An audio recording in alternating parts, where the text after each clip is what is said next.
Segunda de Reyes, capítulo 23, versículo 3. Dice la palabra de Dios: y poniéndose el rey en pie junto a la columna, hizo pacto delante de Jehová, de que irían en pos de Jehová y guardarían sus mandamientos, sus testimonios y sus estatutos con todo el corazón y con toda el alma, y que cumplirían las palabras del pacto que estaban escritas en aquel libro. Y todo el pueblo confirmó el pacto. La reforma del rey Josías es una buena referencia para el estudio de la reforma de la Iglesia. Y el texto que acabamos de leer recoge un momento importante en el desarrollo de esa reforma en la nación. Después de hallar la ley de Dios, habiendo comprendido lo que Dios decía y la situación espiritual en la cual se encontraba el pueblo, ese rey hizo lo que entendió que tenía que hacer, con miras a poner fin a esa apostasía en la que se hallaba este pueblo. Josías plantea a su pueblo acabar con la vida de abandono a los mandamientos de Dios que habían caracterizado a esta nación durante años. Este es otro de los puntos que debe ser objeto de nuestra mirada en la consideración acerca de la reforma de la Iglesia y acerca de la apostasía del Evangelio, para mantener el espíritu de la reforma de la Iglesia. Hemos observado la importancia que tiene la sana doctrina en nuestra vida espiritual y hemos visto algunas de las razones que hacen que estas doctrinas, que traen abundante gracia a nuestra alma, se dejen. La primera que vimos la semana pasada es por carecer de la necesidad de la salvación de Jesucristo. Aquellos que reciben la palabra con gozo durante un tiempo, pero cuando viene la prueba, se apartan, se secan. Y decíamos, ¿pero por qué? Pues el Señor no lo dice, el Señor Jesucristo, porque no tienen raíz. No tienen raíz. ¿Y qué era eso? Por carecer de la necesidad de la salvación de Jesucristo. Lo segundo era por no percibir la gloria de Cristo en y a través de las doctrinas. Y la tercera razón es por las dudas que desde este mundo se inculcan acerca de las Sagradas Escrituras y de sus doctrinas. Y eso lo vemos en muchos creyentes, que han sido tan inculcados por las filosofías, ideas de este mundo, que incluso ellos mismos ridiculizan pasajes de la palabra de Dios. Sin embargo, además de la necesidad de mantener vivas en nuestra alma esta doctrina del Evangelio, vamos a considerar hoy, es preciso cuidar la respuesta a la voluntad de Dios expresada en los mandamientos del Evangelio. No solamente es creer en estas doctrinas, sino obedecer los mandamientos que vemos en el Evangelio. Muchos son los pasajes que podríamos exponer donde las Escrituras citan tal cosa, y vamos a escoger algunos. Mateo 28, versículos 19 al 20, yo lo voy a leer. El mandamiento del Señor. Por tanto, id y haced discípulos a todas las naciones, bautizándoles en el nombre del Padre y del Hijo y del Espíritu Santo, enseñándoles que guarden todas las cosas que os he mandado. Y aquí yo estoy con vosotros todos los días hasta el fin del mundo. Amén. Aquí tenemos, hermanos, la gran comisión de Cristo para la Iglesia, donde además de ir y hacer discípulos y bautizar, se nos presentan los mandamientos que Él ha establecido, para enseñarlos a que los guarden. Nos encontramos que cada epístola del Nuevo Testamento presenta no solo las doctrinas y enseñanzas que tenemos que creer respecto al Evangelio, sino que se añade también los mandamientos que corresponden al Evangelio, los cuales deben guiar nuestra vida en todo ámbito. No solamente es creer las doctrinas, que hay que creerlas, es que hay que guardar unos mandamientos. Hay algunos que creen las doctrinas, pero no guardan los mandamientos.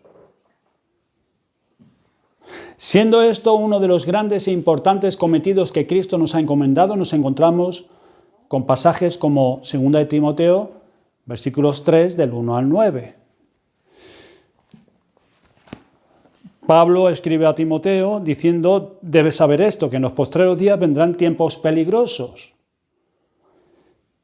Y siguiendo el comentario de Hendriksen, no lo quiero leer los 9 versículos, siguiendo el comentario de Hendriksen, hay dos grandes asuntos que forman la base de esta exhortación de Pablo a Timoteo. La primera es que Timoteo debía saber que vendrán tiempos peligrosos. Eso lo encontramos en el versículo 1.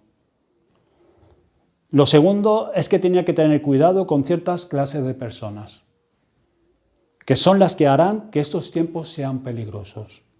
Versículo 5. Que tendrán apariencia de piedad, pero negarán la eficacia de ella.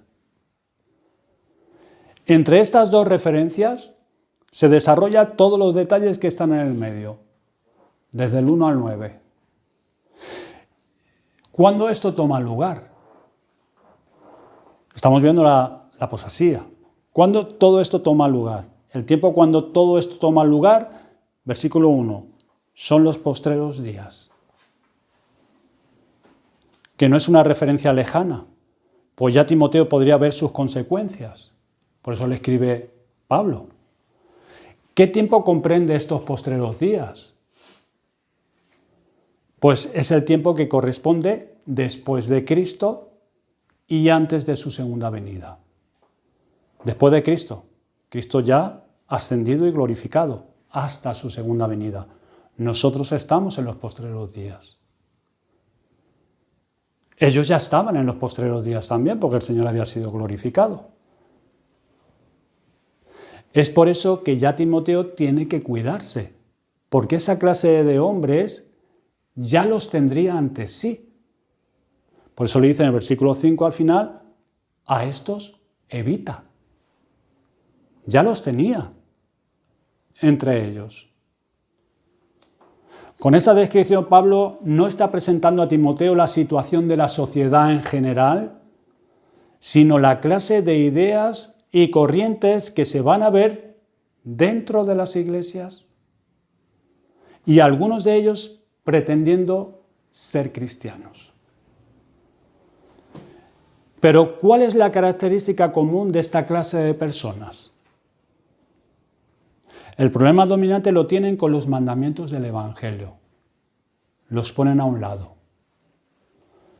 La segunda parte del versículo 8. Así también estos resisten a la verdad, a los mandamientos del Evangelio. El mensaje que Pablo transmitía a Timoteo con este pasaje era que estuviera atento a los elementos espirituales que irían a entrar en escena para poner tropiezo a los mandamientos del Evangelio. Este mal era como una tremenda tormenta. Cuando tú ves un reportaje, un documental y ves la tormenta que viene, sobre todo en Estados Unidos, en aquellas extensiones, y ves esa tremenda tormenta que poco a poco se iba acercando con su poder destructivo. Pues así venía esto. De la misma manera. Miren en Marcos capítulo 13, versículos del 34 al 37. Ahí el Señor pone esta parábola y dice, es como el hombre, versículos 34 al 37, capítulo 13 de Marcos, es como el hombre que yéndose lejos, dejó su casa y dio autoridad a sus siervos y a cada uno su obra, y al portero mandó que velase. Velad, pues, porque no sabéis cuándo vendrá el Señor de la casa, si al anochecer, o a la medianoche, o al canto del gallo, o a la mañana, para que cuando venga de repente no os halle durmiendo. Y lo que a vosotros digo, a todos lo digo, velad. Nuestro Señor aquí nos habla de las señales antes del fin. Y nos transmite lo complicado y difícil que serán en esos tiempos para la fe. Y concluye con una exhortación al respecto que cuando Cristo regrese de repente, no haya a los suyos durmiendo. Parábola con la que nos quiere enseñar que no abandonemos los mandatos del Evangelio que nuestro Señor nos ha encomendado. Y esto mismo lo encontramos en la exhortación recogida por Lucas en el pasaje paralelo de Lucas 21:34. Consideremos la respuesta adecuada a los mandatos del Evangelio. Y la respuesta adecuada a los mandatos de Cristo se llama obediencia. ¿Cuántos han confundido esta verdadera obediencia a través de los siglos? En nuestra nación, ¿qué cantidad de personas con algunas nociones acerca del cristianismo viven seguros creyendo que obedecen al Evangelio cuando en realidad no es así? ¿Cuántas personas que profesan la fe vulneran aspectos esenciales de la obediencia a los mandatos del Evangelio? Como pasaba en los tiempos de Cristo, hombres religiosos viviendo tranquilos porque ellos pensaban que obedecían la ley y la voluntad de Dios, pero nada más lejos de la realidad. El joven rico, Lucas 18, Jesús le dijo, cuando este joven fue a Cristo, Jesús le dijo, los mandamientos sabes, no adulterarás, no matarás, no hurtarás, no dirás falso testimonio, honra a tu padre y a tu madre. Él dijo, todo esto lo he guardado de mi juventud. Y Jesús, oyendo esto, le dijo, aún te falta una cosa. Vende todo lo que tienes y dalo a los pobres. Y tendrás tesoro en el cielo y ven, sígueme. Nos dice el relato que entonces él, el joven, oyendo esto, se puso muy triste, porque era muy rico. Un joven que parecía sincero. Un joven que parecía que buscaba más de Dios y sus bendiciones espirituales. Que pensaba que vivía guardando los mandamientos de Dios desde muy joven. Y estaba engañado. Estaba engañado. Cristo lleva a este hombre hasta este punto para darle a entender su error. Le muestra que la obediencia que él creía que era obediencia era una vida lejos de Dios, que no era obediencia. La obediencia que los mandamientos del Evangelio demanda consiste en vivir una vida de santidad.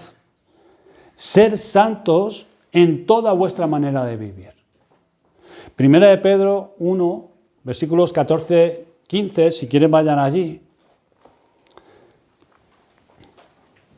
Escribe Pedro, como hijos obedientes, no os conforméis a los deseos que antes teníais estando en vuestra ignorancia, sino como aquel que os llamó es santo, sed también vosotros santos en toda vuestra manera de vivir. Observad cómo Pedro quiere explicarnos en qué consiste esta obediencia a los mandatos del Evangelio. Es, por un lado, negativamente, no conformarse con los deseos que antes teníamos, que moldeaban nuestro pensar, no quedarnos bajo ese molde. Y por otro lado, positivamente, ser santos en toda vuestra manera de vivir. ¿Cómo puede una persona obedecer los mandamientos del Evangelio? Nosotros cuando pensamos en la santidad, hermanos, pensamos en actos, en hacer cosas o dejar de hacer cosas. Pero no solamente es eso, no meramente realizando una serie de actos. La obediencia no queda reducida a unas actividades exteriores. La verdadera obediencia que Cristo espera incluye los principios que gobiernan nuestras acciones. No solo acciones, sino nuestros principios. El por qué lo hacemos. ¿Por qué lo hacemos? La verdadera obediencia evangélica nace en la mente, es del corazón y desde ahí se expresa en acciones exteriores. ¿Se acuerdan la bendición de Josué a esas tribus? Que améis a Jehová con toda vuestra mente y con todo vuestro corazón. Un ejemplo. Una madre manda a su hijo a buscar un paquete a casa de su abuela. Y cuando el hijo oye la orden se pone rojo por fuera y fastidiado por dentro. Aún así, se va murmurando por el camino, llega a casa de la abuela de mal humor, le dice que le dé el paquete y de vuelta trae ese paquete y lo deja a su madre con enfado. Hizo lo que se le pidió, no hay duda. Trajo el paquete. Lo trajo, ¿no? Trajo el paquete. Pero ¿eso es obedecer? ¿Eso es obedecer? No. ¿Esta es la obediencia que satisface a su madre? Qué triste que un hijo obedezca así a su madre. Con enfado, murmurando. ¿Qué está fallando ahí? ¿Qué falla ahí? Los principios que gobiernan la acción requerida. Los principios.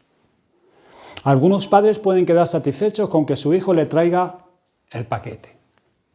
De esa manera. No le importa cómo. Poco ven del corazón de sus hijos y no lo tratan. En su ceguera creen que eso es suficiente. Ha traído el paquete. Y ya está. Y toman como obediencia una clara actitud contraria a la obediencia debida. Pero Dios no aprecia tal obediencia como obediencia. No la aprecia. ¿Cuál es el principal mandamiento? ¿Cuál es el corazón de los mandamientos?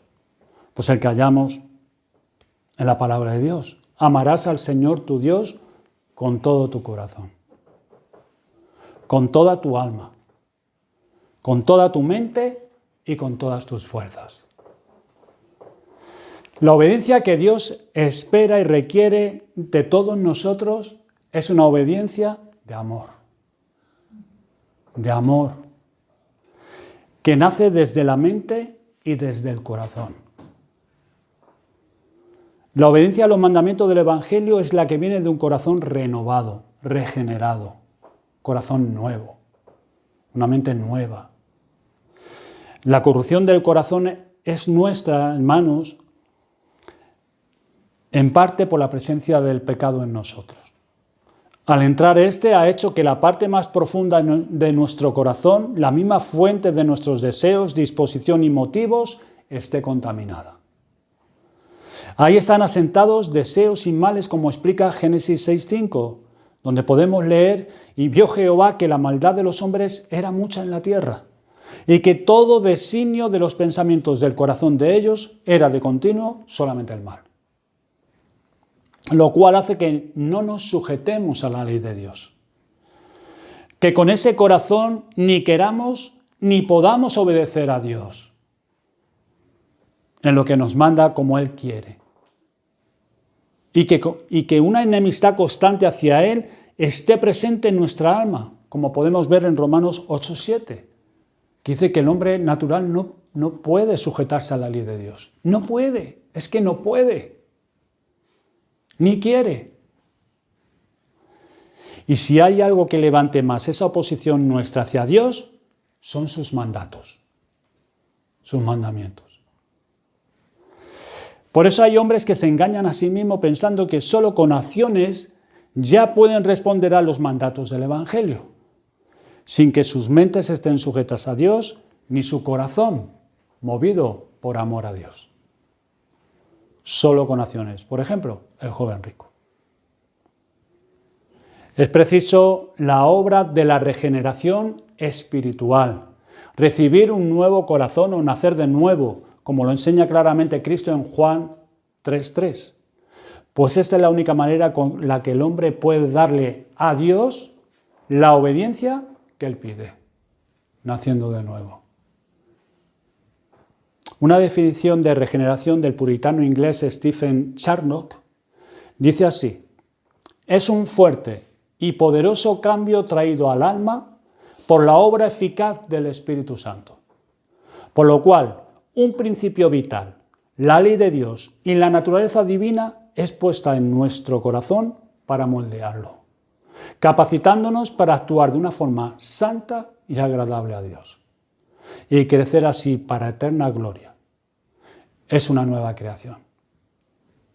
Otro autor la definía así, como un nuevo fundamento es puesto en la naturaleza de nuestra alma para dar lugar a una nueva clase de tarea.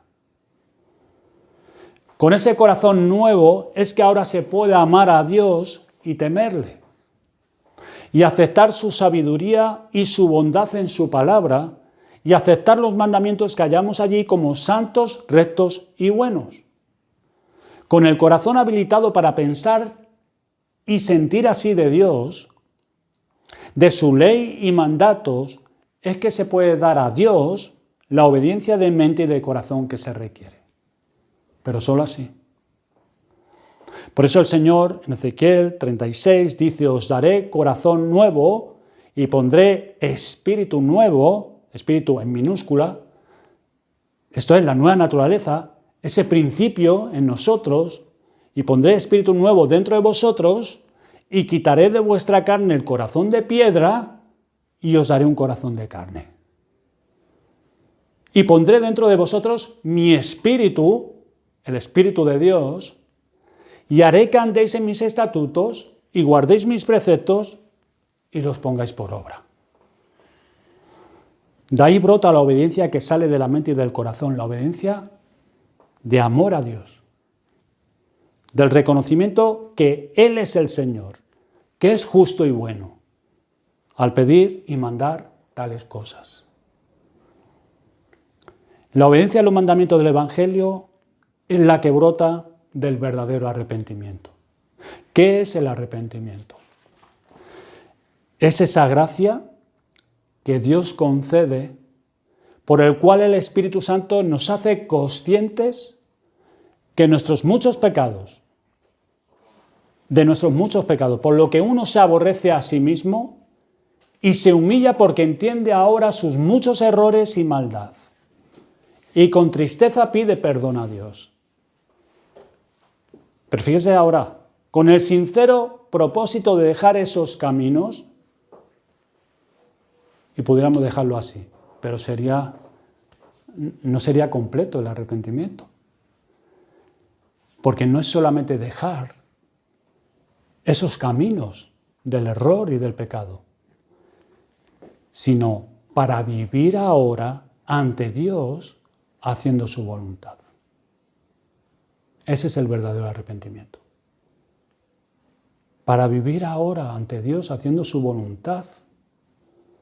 Es sobre la base del arrepentimiento que ahora se adopta esta postura hacia los mandatos del Evangelio. De aquí nace esa obediencia agradable a Dios. Ahora podemos manejar mejor la afirmación de 1 de Pedro 1,14, la que hemos considerado antes. ¿En qué consiste la obediencia a los mandatos del Evangelio? En ser santos en toda nuestra manera de vivir. En toda. ¿Y cómo resumir esta idea tan importante? Pues claro, ser santos en toda nuestra manera de vivir. Y ya sabemos que no es solamente acciones, sino esa obediencia que sale del corazón y de la mente.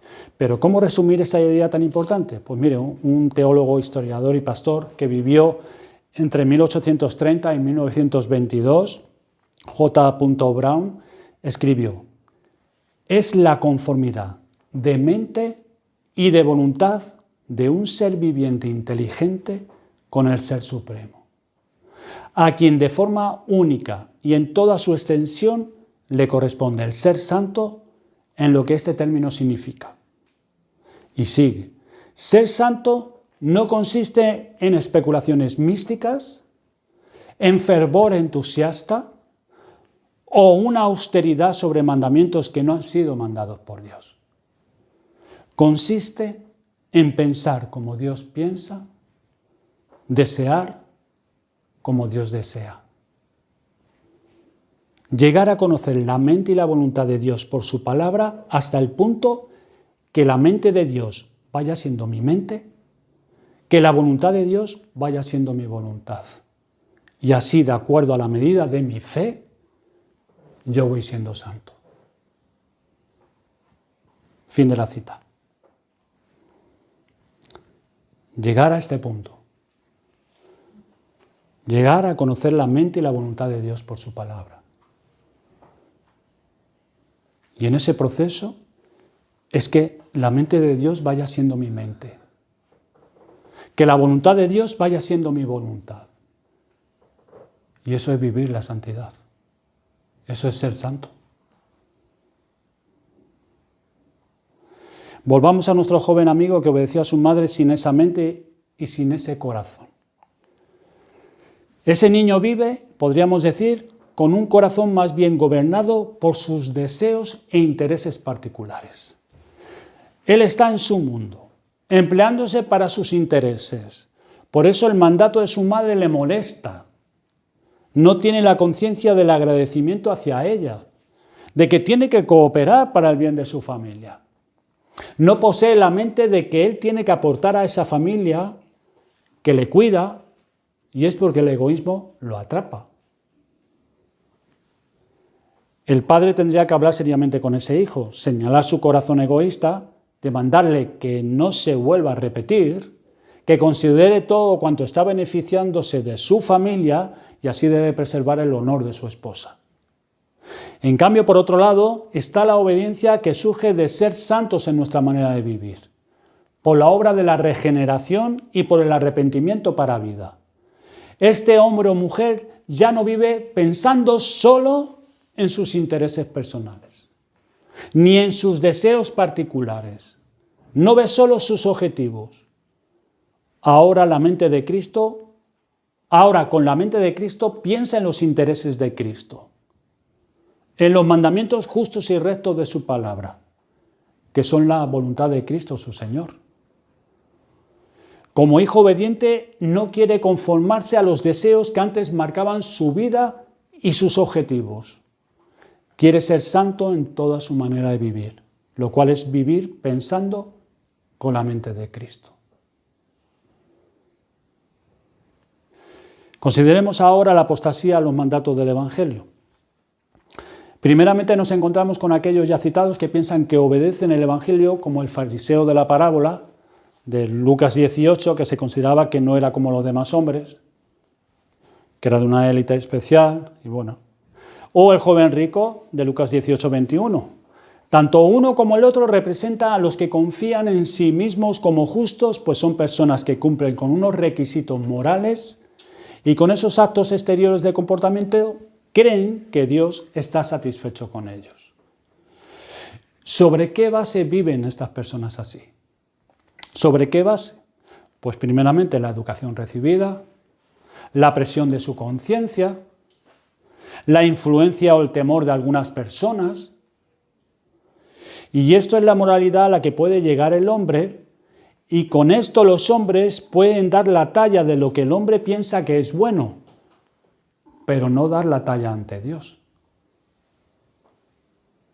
No dan la talla ante Dios. Como el joven rico, la corrupción reina en su alma y esa obediencia es solo exterior.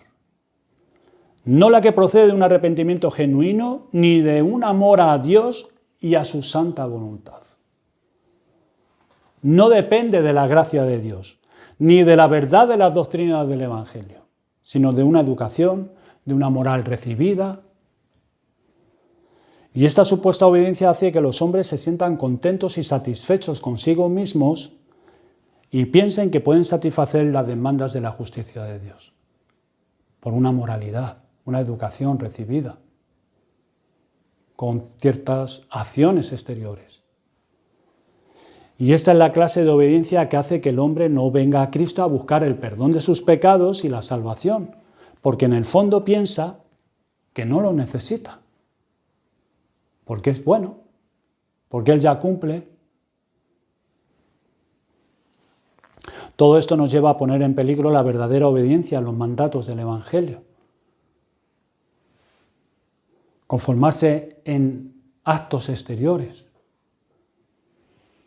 pero sin tener una mente y un corazón vuelto a Dios. Que lo haga con amor a Dios.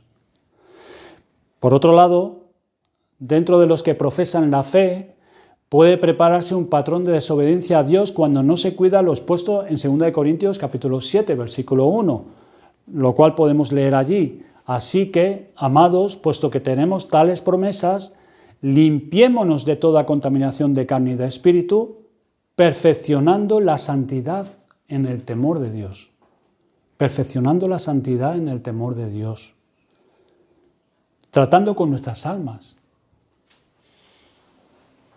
Para que perfeccionemos la santidad en el temor de Dios.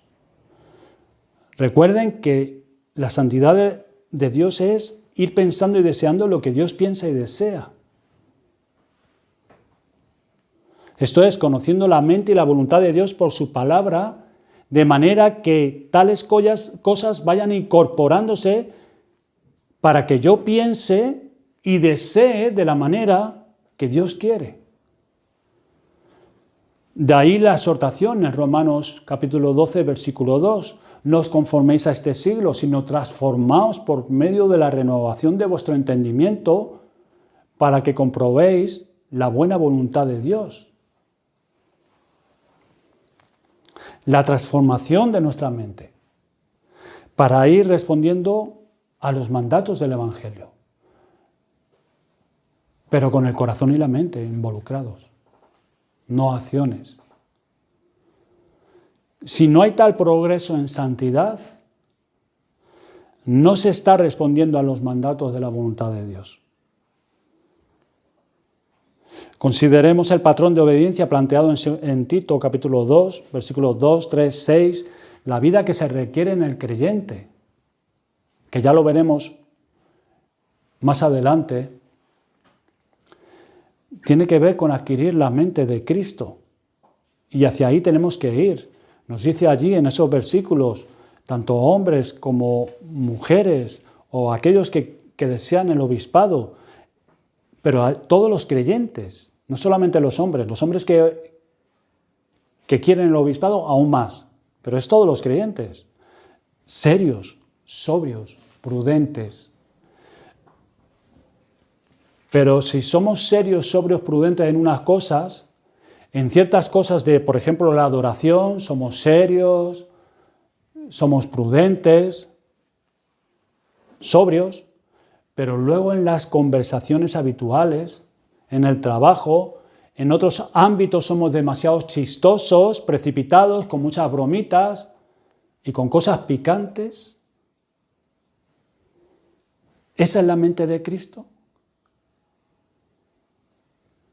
¿Ese es el sentir de Cristo? ¿O corresponde más a nuestros deseos carnales? Ir teniendo la mente de Cristo y los deseos de Cristo no es quitar el buen humor. Tenemos que tener humor, sino hemos de saber cuándo, cómo y dónde. Y con quién también. Y con quién. Mirad cómo es el patrón hacia el cual debemos de ir, Tito 2. Ahí lo expresa Pablo. Esta es la vida de obediencia que se da cuando estoy en ese proceso de transformación de mi mente. ¿Cómo me conduzco en todas las áreas? Ahí trata con toda diversidad de personas, en cualquier posición, lo cual nos enseña que no es una obediencia exterior, que en unos sitios y ante unas personas cumplo, pero en otros y ante otras personas me suelto. No es algo exterior meramente, es la manera de pensar, la cual se manifiesta allí donde estoy. Hay formas de hablar sobre ciertos asuntos del mundo. Algunos, en ocasiones, hemos manifestado la imposibilidad de hablar tranquilamente de política. O personas de fútbol, o con sus padres, o hablar de sus padres, o familiares, o tratar acerca de sus hijos. Pero ¿cómo hablamos? ¿Qué manifestamos? Y eso evidencia, hermanos, que esa mente no está siendo transformada conforme a Cristo. Quizás obedezcamos ciertas cosas por fuera, pero aquí hay un problema. Esta clase de cristiano corre el tremendo peligro de no conformarse a un patrón exterior, de conformarse a un patrón exterior de obediencia, pero no la que parte de la mente y del corazón, pues no está siendo transformada conforme a la mente de Cristo. Mira cómo se conduce, cómo se pone al tratar ciertos asuntos.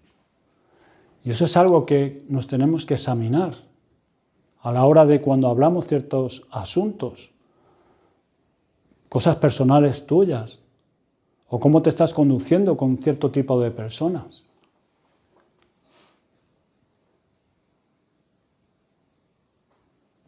Esa no es la mente de Cristo. Esa no es la manera de actuar consecuente de un arrepentimiento genuino. Y hay un peligro serio con los mandamientos del Evangelio, porque el Señor nos ha dado unos mandamientos. ¿Y qué provoca tal manera ligera de pensar y actuar? Pues primeramente, hermanos, no estar el suficiente tiempo con Dios, ante su presencia, de forma que vaya transformando nuestra mente conforme a la de Cristo. La gloria de Dios a través de las doctrinas no es frecuentada y no hay la debida transformación del entendimiento, porque no estamos tomando, o esa persona no toma lo que es la palabra de Dios, que es la mente de Cristo. Y por eso se rige por otras ideas y reacciona de otra manera, porque no está tomando de la voluntad de Cristo, la mente de Cristo.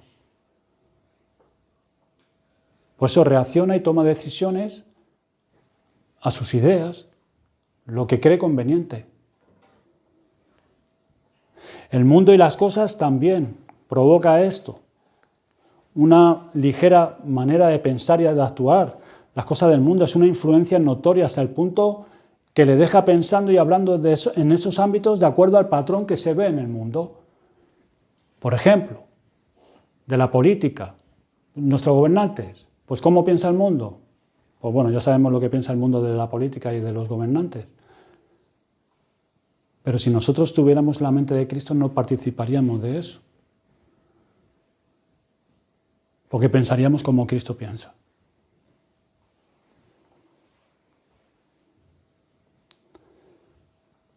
Moisés estuvo en el monte con Dios y bajó con el rostro transformado, y así el que anda con Dios. El que está ante Dios en oración, en meditación, en consideración con las doctrinas del Evangelio, con los mandamientos específicos que el Señor enseña en su palabra. La santidad, la justicia, la gracia, la bondad, la sabiduría y el poder de Dios va transformando su mente y sus deseos más y más conforme a los de Cristo. ¿No te anima esto a buscar más del Señor? Sabiendo que si pasamos tiempo con Dios en oración, en privado, si nos exponemos a las Sagradas Escrituras, al Evangelio, y nos apartamos del mundo y de sus ideas, que la santidad, la bondad, la justicia de Dios, su sabiduría va a transformar tu mente y tu corazón. ¿No te anima a buscar más del Señor?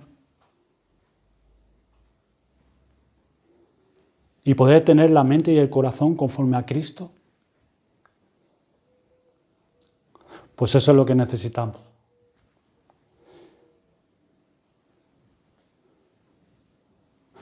¿Por qué a veces reaccionamos mal? Nuestro carácter. Porque ante situaciones que vivimos, porque no estamos siendo transformados en nuestra mente. Porque es lo que sale de nosotros en muchas ocasiones.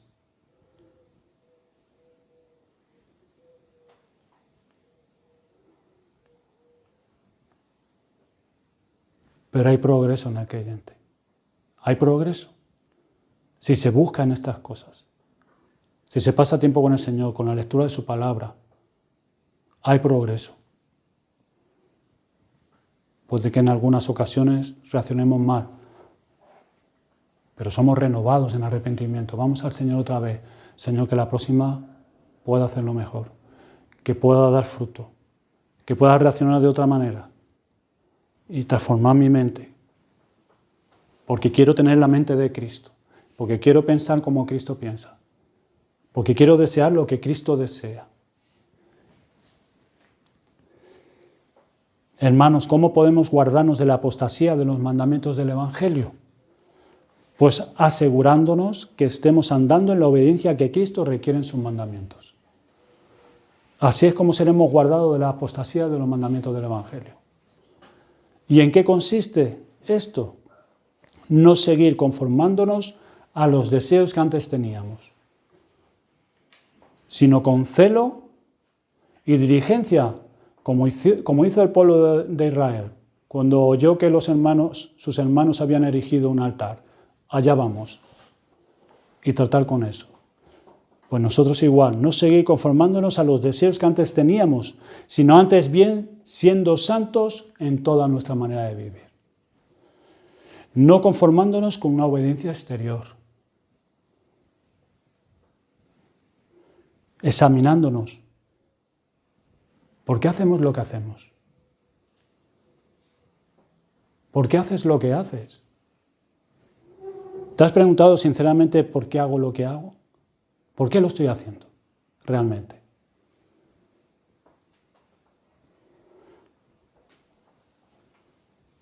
Cuando es un examen piadoso y santo, es bueno, es saludable. Tampoco luego está el examen ese pecaminoso que te puede destruir. Pero examinarnos, ¿por qué hago lo que hago? ¿De dónde brota esa obediencia? ¿Brota realmente de un corazón que ama a Cristo? ¿O lo hago porque llevo así 14, 15, 20 años y es que es un hábito? Siempre lo he hecho. ¿Por qué hago lo que hago? ¿Cuál es tu verdadera motivación para hacer lo que haces? ¿Por qué dejas de hacer aquello que sabes que no tienes que hacer? ¿Por qué no lo haces? Aquello que Dios prohíbe.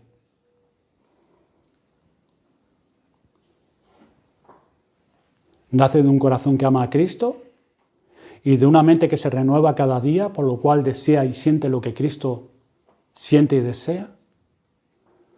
Pues ahí es donde tenemos que ir. Y si vemos que hay algo que no está bien, ir al Señor. No es quedarnos ahí y conformarnos. Es ir al Señor. Es ir a Él. No podemos avergonzarnos delante de Él y no tener confianza. Es que tengo que ir a Él. Es que Él es mi médico. Él es mi sacerdote. Él es mi Señor. Es mi hermano mayor. ¿Con quién mejor tener confianza? Si no, nos arreglarán nuestras cosas, nuestros asuntos. Y el Señor demanda de nosotros que la amemos de todo corazón. Y eso lo tengo que tratar personalmente.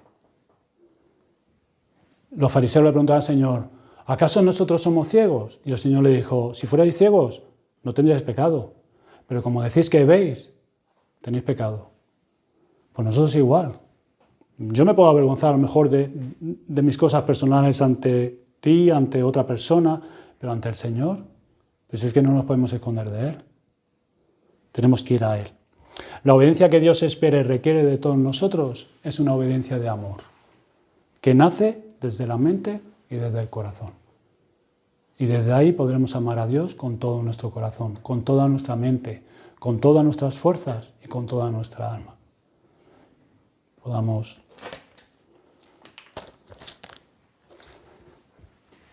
exponernos a la palabra de Dios, cada uno de nosotros. Vamos a orar.